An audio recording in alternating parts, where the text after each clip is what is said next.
इस कायनात का एक बड़ा बेसिक क्वेश्चन कि ये कायनात जो है ये क्यों बनाई गई, क्यों डिज़ाइन की गई। अब इसके ऊपर जो है वो एक रेस लगी हुई है अमेरिका और जापानीज़ साइंटिस्ट के दरमियान, जिसमें जापानीज़ साइंटिस्ट जो हैं वो ज़्यादा आगे हैं। कि कोशिश की जा रही है ये पता किया जाए कि ये जो कायनात है, ये जो गैलेक्सीज़ हैं, ये जो स्टार्स हैं, ये जो प्लैनेट हैं, ये बनाए क्यों गए हैं, इनका मकसद क्या है।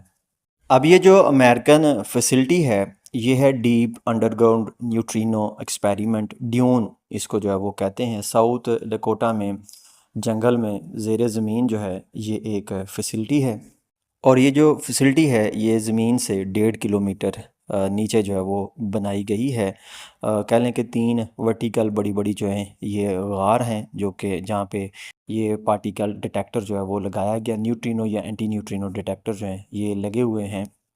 ड्यून के जो डायरेक्टर हैं डॉक्टर जैरेट हैसी जो हैं वो कहते हैं जी कि ये जाइंट केव हैं, इनको कैथीड्रल टू साइंस जो है वो कहते हैं, यानी कि ये साइंस के चर्च हैं। डॉक्टर हसी पिछले 10 सालों से जो हैं ये केव डिज़ाइन कर रहे थे और मकसद ये था कि जी ये जो ड्यून लैब है इसको कट ऑफ किया जाए आउटर नॉइज़ से, रेडिएशन से। और ये जो लैब है इसमें अभी तक 1500 साइंटिस्ट हैं, उनकी कोलैबोरेशन है। और थ्योरी ये है जी कि जब ये कायनात बनाई गई तो दो तरह के पार्टिकल बनाए गए, मैटर और एंटी मैटर। और ये जो दोनों पार्टिकल हैं ये एक दूसरे के अपोजिट हैं। इस वजह से थ्योरेटिकली ये लगता है कि दोनों एक दूसरे को जो है वो कैंसल आउट करेंगे और बस एक ब्लास्ट होगा, एक बस्ट ऑफ एनर्जी जो है वो आएगा। लेकिन ऐसा नहीं हुआ। हमारी जो ज़मीन है ये कुछ 4.5 बिलियन साल जो है ये पुरानी है, 4.5 अरब साल पुरानी है, तो अभी तक ऐसा नहीं हुआ, ये अभी तक एग्जिस्ट करती है। अब ये जो ड्यून है ये सैनफोर्ड अंडरग्राउंड रिसर्च फैसिलिटी है साउथ डकोटा में।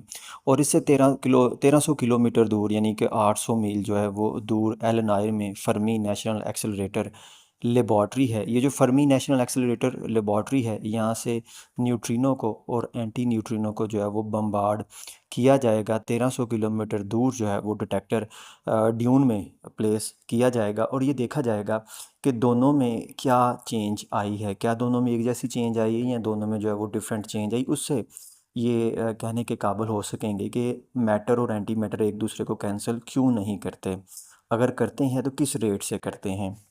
ये जो ड्यून है जहाँ पे डिटेक्टर हैं इसमें 17,000 टन जो है वो आर्गन फिल की गई है। और ये जो आर्गन है बेसिकली ये न्यूट्रिनो को और एंटी न्यूट्रिनो को जो है वो कैप्चर करेगी। ये डंपिंग है, आर्गन जो है ये डंपिंग साइट है उन न्यूट्रिनो के लिए और उन एंटी न्यूट्रिनो के लिए। और इसका जो कूलिंग सिस्टम है वो इस सारी फैसिलिटी का जो टेम्परेचर है वो इतना कैपेबल है कि वो -184 डिग्री सेल्सियस तक इसको जो है वो रख सकता है। 66 मीटर जो है ये लंबी फैसिलिटी है, ज़मीन से 1.5 किलोमीटर या कह लें कि 1500 मीटर नीचे। अब न्यूट्रिनो और एंटी न्यूट्रिनो को यूज़ करने के पीछे लॉजिक ये थी कि जब ये ट्रैवल करते हैं तो बहुत थोड़ा सा चेंज होती है इनकी प्रॉपर्टीज़, बस साइंटिस्ट वो प्रॉपर्टीज़ जो हैं वो देखना चाहते हैं। यूँ तो इंसान ने कायनात के बारे में जानने के लिए जो रिसर्च फैसिलिटीज़ थी वो 1954 में 12 कंट्रीज़ थी वेस्टर्न यूरोप की। इन्होंने सर्न लैब जो है वो बनाई, जो कि अभी भी दुनिया का सबसे बड़ा पार्टिकल एक्सेलरेटर है, जो कि पार्टिकल फिज़िक्स के हवाले से बहुत ज़्यादा काम करता है।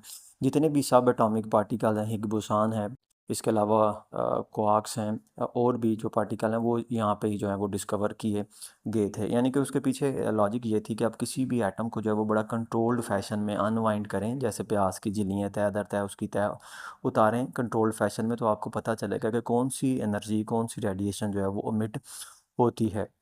तो कह लें कि सर्न लैब के बाद जो है ये एक बहुत बड़ी रिसर्च फैसिलिटी है ड्यून, जिसमें तकरीबन 1500 साइंटिस्ट की जो है वो कोलैबोरेशन है। 30 जो है वो कंट्री इसमें पार्टिसिपेट जो है वो करती हैं। और दुनिया के दूसरे सिरे पे जो जापानीज साइंटिस्ट हैं वो शाइनिंग गोल्डन ग्लोब जो है ये यूज़ करते हैं, जिसको वो हाइपर के का जो है वो नाम देते हैं। इससे पहले जो है वो सुपर के एक इनका जो है वो डिटेक्टर था, और इसको वो कहते हैं कि ये टेम्पल ऑफ साइंस है। और जो जापानीज़ साइंटिस्ट हैं इन्होंने 2 साल की मुद्दत में जो है वो अपना न्यूट्रिनो जो इनकी गन थी न्यूट्रिनो बीम और जो इसका डिटेक्टर था उसको डिज़ाइन कर लिया था। और ये जो हाइपर के है यहाँ पे भी इंटरनेशनल कोलैबोरेशन है, यानी कि कोई डॉक्टर मार्क स्कॉट हैं जो कि इम्पीरियल कॉलेज लंदन से बिलोंग करते हैं। वो ये बिलीव करते हैं कि जो जापानीज साइंटिस्ट ये हाइपर के है ये बड़ी जल्दी जो है ये अनाउंस करेगा अपने रिज़ल्ट को, और उससे जो है वो इस काबिल हो सकेंगे कि जस्टिफाई कर सकें कि ये जो कायनात है इसकी ओरिजिन जो है वो क्या है और इसका जो है वो मकसद क्या है। तो आप देख लें कि दुनिया में 7 बरे आज़म हैं, लेकिन 2 बरे आज़म नॉर्थ अमेरिका जिसमें अमेरिका है और यूरोप, ये बाकी 5 बरे आज़मों को जो है वो लीड करते हैं। एशिया के हालात आप देख लें कि हमारी कौम जो है पिछले 10 दिनों से अभी भी इंडिया पाकिस्तान जंग से जो है वो बाहर नहीं निकल सकी।